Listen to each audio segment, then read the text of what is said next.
Donc là, on a une séance de partage sur Notebook LM qu'on avait abordé timidement durant les cas de vacances.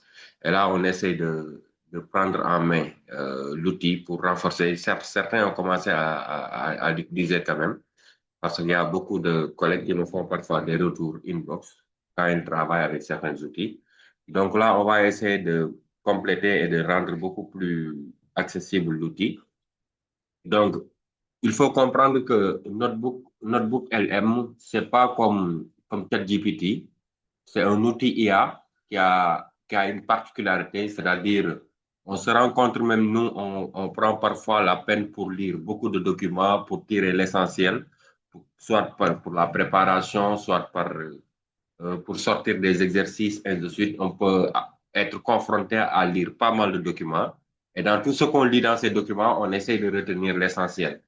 Et Notebook nous aide un peu à faire la tâche, c'est-à-dire à retenir l'essentiel de ce que nous sommes en train de lire ou bien d'exploiter. Sa particularité maintenant, c'est le fait qu'avec Notebook, c'est c'est l'enseignant ou bien l'enseignant, ou bien celui qui est en train de réaliser le notebook, qui est le maître des contenus. Donc là, c'est comme ce qu'on faisait avec Poe, où c'est l'enseignant qui donne la source et qu'avec la source maintenant, l'outil va exploiter la source parfois pour répondre à des questions. Et là, l'outil va exploiter votre source pour faire des extraits. Notamment, ça peut être des vidéos, ça peut être des podcasts, ça peut être du texte, ça peut être des présentations, ça peut être de l'infographie, tous ces éléments-là maintenant qu'on va découvrir en utilisant Notebook. Donc, je vais partir rapidement sur une présentation sommaire de Notebook parce qu'en le faisant dans la pratique rapidement, on va découvrir rapidement les éléments importants de l'outil et le comprendre. Ce n'est pas difficile, d'autant plus que c'est un outil qui est basique. Donc, l'interface est communicant. Donc, l'interface, il communiquera avec vous. On lit et on comprend rapidement ce que ça veut dire. Donc, on va présenter rapidement le notebook KLM, de quoi il s'agit. Donc, j'espère que vous parvenez à voir le partage d'écran que j'ai fait.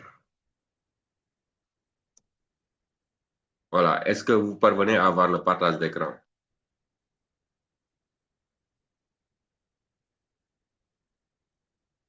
Voilà. J'attends un peu Oui, vos retours sur le chat. Oui, voilà. Merci oui, beaucoup. Voilà. Merci. Donc là,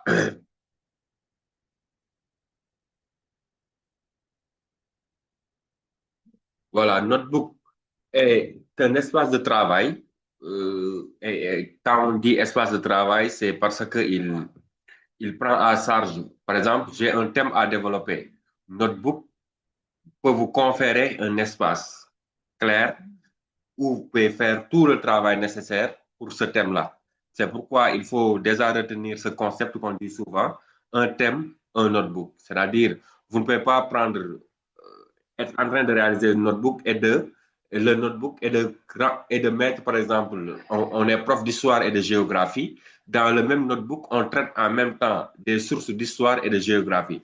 En fait, les sources doivent conserver une certaine homogénéité. Donc, c'est pourquoi on dit que il garantit un espace de travail dédié à un projet. D'accord? Le projet maintenant, ça peut être un projet quand l'enseignant est devant, est en phase de préparation de cours, ou bien en phase de réalisation, d'évaluation, et ainsi de suite. Donc là, à ce niveau-là, là, il est en phase de projet, ce qui fait que maintenant, il va concentrer un notebook sur son projet. Mais on ne peut pas rendre les choses pêle-mêle et que la machine ne parviendra pas à joindre les bouts d'idées qui existent entre les documents. Donc là, la production également, c'est à vous de le faire. Hein. La machine n'invente rien, il n'exploite que vos sources pour donner des réponses. Voilà. Donc là, c'est important de le préciser. Là, vous voyez, c'est pourquoi il utilise des émoticônes ici. Pour chaque projet, il met des étiquettes, ainsi de suite. Il rend la chose beaucoup plus facile. Et parfois, ces étiquettes sont générées automatiquement. Ça vous permet d'identifier rapidement vos projets, si c'est des lectures, si c'est des exploitations de données, si c'est des projets de calcul scientifique, ainsi de suite. Donc là, il va agencer les éléments bout à bout. Donc là, on dit que Notebook rassemble et organise des matériaux bruts. Mais les matériaux ici, c'est des données, des contenus.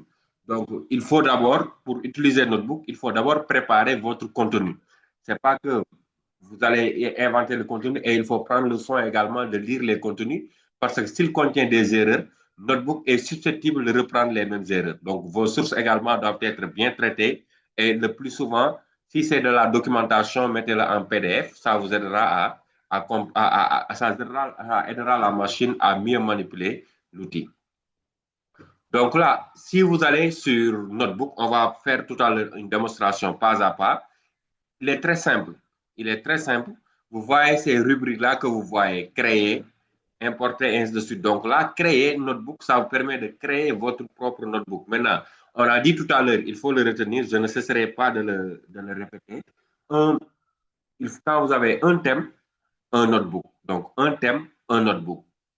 De ce fait, donc, quand vous êtes devant créer un notebook, vous êtes en train de créer un notebook. Et l'espace de création est, bon, je ne connais pas encore de limites de création. Il y a les limites, on va revenir sur les limites qui concernent le nombre de sources, mais je ne connais pas encore de limites de création. Donc, vous pouvez créer autant de notebooks, ce qui fait que donc, quand vous avez un projet, un thème, vous le traitez avec un seul notebook. Maintenant, vous avez après la possibilité d'ajouter vos sources. Une fois que vous avez créé votre notebook, là, vous ajoutez vos sources. C'est ça ce qu'on appelle importer. Vous importez les sources. Étant donné que les sources, c'est vous qui prenez l'initiative de les déposer dans votre notebook. Donc, soit les sources peuvent être dans votre machine, les sources peuvent être dans le web, les sources peuvent être également des vidéos YouTube.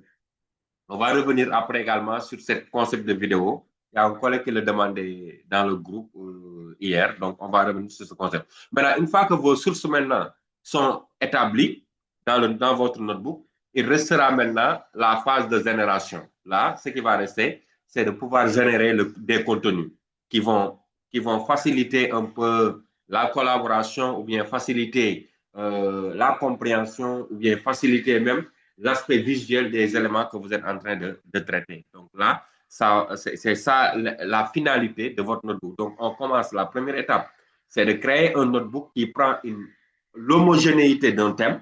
Voilà, on dit souvent que votre notebook ne doit pas être hétérogène, c'est-à-dire être comme un soupe canier où on rencontre tout document et qu'ils ne sont pas harmonisés par rapport à un centre d'idées, ça n'aura pas de sens. Donc, il faut que vos documents, les sources, et vous en avez jusqu'à 50 sources que vous pouvez insérer dans votre notebook. Il est très clément, Notebook, il est très clément parmi ces applications qui ont parfois une version commerciale. Notebook est très clément. Donc là, vous avez la possibilité d'insérer 50 sources sur un notebook. Donc, nous, on sait que dans le cadre de la préparation de nos cours, c'est rare de consulter 50 sources pour préparer un dispositif pédagogique. Donc, là, c'est largement supérieur par rapport à nous, nos objectifs.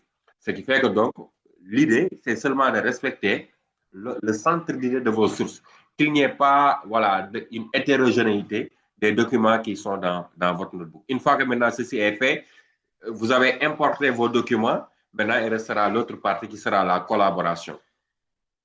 Maintenant, ensuite, l'exploration qui permet d'introser vos sources pour les approfondir. C'est-à-dire, Notebook réserve une partie de discussion où vous pouvez donner des explications, demander des consignes et également discuter avec l'outil IA parce qu'il a une partie conversationnelle qui permet de communiquer, d'échanger comme ce que vous faites avec ChatGPT et autres, mais en se référant toujours sur vos sources. Donc, toujours, Notebook ne se réfère pas sur des sources externes.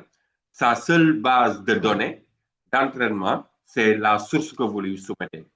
C'est pourquoi quand vous ne soumettez encore pas, quand vous n'avez pas soumis de source, il n'affiche pas qu'il y a une discussion établie. Maintenant, une fois que vous importez vos sources immédiatement, il va afficher il y a la possibilité de discuter avec lui par rapport à vos sources, à améliorer des contenus.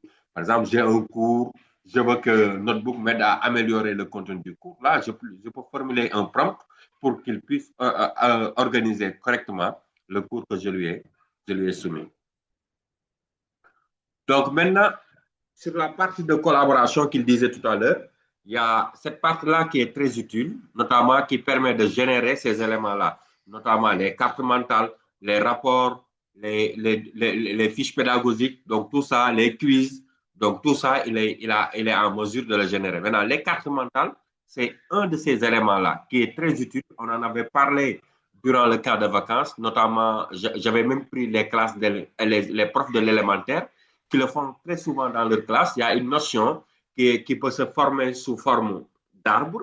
Là, ils vont générer l'arbre dans la classe. Vous entrez derrière, vous voyez sur le mur, ils vont afficher tous les éléments qui se raccordent par rapport à l'arbre. Et ça, c'est tellement utile pour permettre à l'élève d'être actif dans sa pédagogie et également permettre à l'élève de comprendre rapidement certaines notions. Donc là, ça permet également de gagner énormément du temps, les cartes mentales. Et ça permet également de sectionner une idée. On a une idée qui est très condensée.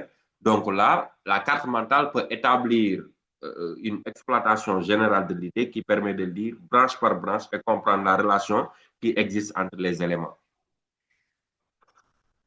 Ici également la création, la possibilité de générer des synthèses et surtout avec les synthèses audio ou bien vidéo, c'est tellement utile on peut faire également une génération d'audio qui permet à l'apprenant ou bien à l'enseignant ou bien à l'utilisateur de gagner rapidement le centre d'intérêt ou bien l'idée principale des contenus sans pour autant avoir à tout lire, bien que parfois maintenant on peut se penser sur est-ce que ça ne rend pas paresseux. En tout cas, bon, ça permet de gagner du temps, mais ça n'épargne pas le besoin de lire, d'approfondir. Parce que si vous ne, surtout nous enseignants, si vous ne maîtrisez pas les sources que vous soumettez à votre notebook, donc là également, attendez-vous qu'il y ait des éléments susceptibles, des erreurs ou bien des choses qui peuvent prêter équivoque. Donc là, vous devez dominer également les sources que vous soumettez au chatbot. Donc, ce qui n'épargne pas en tout cas l'enseignant la tâche de lire, ce qu'il va faire, c'est alléger la charge cognitive de l'apprenant.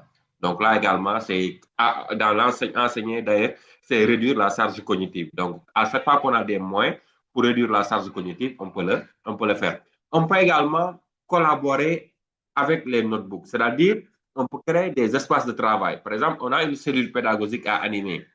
On peut, entre collègues, il y a 2 ou 3 collègues qui doivent présenter la cellule, on peut partager la tâche, la tâche avec Notebook.